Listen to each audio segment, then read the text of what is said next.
Hello hi అండి, అందరు ఎలా ఉన్నారు? ఏంటా ఎన్నో మొక్కను చూపిస్తున్నాను అనుకుంటున్నారా? ఈ మొక్క చాలామంది ఆల్రెడీ వాళ్ళ గార్డెన్స్లో అయితే పెంచేసే ఉంటారు. ఇది ఆల్ స్పైసెస్ ప్లాంట్. చూడండి ఎంత చక్కగా పెరిగిందో. ఇదైతే మీషోలో అయితే ఆర్డర్ పెట్టాము. నేనైతే ఆర్డర్ పెట్టలేదు కానీ మా వదిన పెట్టిందనమాట. మా వదినకేమో మొక్కలు పెంచడం ఇష్టం, కానీ పెంచడానికి ప్లేస్ లేదని నాకైతే ఆర్డర్ పెడుతూ ఉండిద్ది. ఇదిగోండి ఈ విధంగా అయితే ఆయిల్ డబ్బాలన్నీ పైన వేస్ట్గా ఉన్నాయని వాటిల్లో అయితే మట్టి పోసేసి ఈ ఆల్ స్పైసెస్ ప్లాంట్ అయితే పెంచుతున్నాం. స్టార్టింగ్లో తెచ్చినప్పుడైతే 2-3 ఆకులే ఉన్నాయి ఆర్డర్ వచ్చినప్పుడు.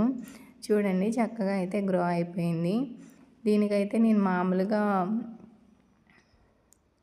పశువుల ఎరువు, ఇంకా మన చేపల వేస్టేజ్ నీళ్ళు, ఇంకా అట్లా మన బియ్యం కడిగిన నీళ్ళు అలా అయితే వేస్తూ ఉంటాను అనమాట. నేనైతే మామూలుగా కెమికల్స్ ఏం యూజ్ చేయను. ఆల్రెడీ మనం తినే దాంట్లో ఎంతో కొంత కెమికల్ యాడ్ అవుతూనే ఉంటుంది. ఇంకా మళ్ళీ మనం పెంచుకునే వాటిల్లో కూడా కెమికల్స్ వేస్తే అట్లా అని చెప్పేసి అయితే నేనైతే కెమికల్స్ అసలు ప్రిఫర్ చేయను. అందువల్ల ఇదిగోండి నేనైతే పశువుల ఎరువు ఇట్లా ఈ విధంగా వేసి పెంచాను అనమాట. చూడండి చక్కగా అయితే గ్రో అయిపోయింది. ఇవే కాకుండా చాలా రకాల ఆకుకూరలు కూడా వేశాను ఈసారి. ఆకుకూరలు మనం బయట చూస్తూనే ఉంటాం, 10 రూపాయలేగా కట్ట అన్నారు కొంతమంది. కట్ట పదే, కానీ దాంట్లో వేసే కెమికల్స్ అయితే చాలా ఉంటాయి. అవన్నీ మనకు కానరావు కదా. అందుకని అయితే నేను ఇంట్లోనే గ్రో చేసుకుంటున్నా. నా వీడియో నచ్చితే లైక్ చేయండి, షేర్ చేయండి, సబ్స్క్రైబ్ చేసుకోండి.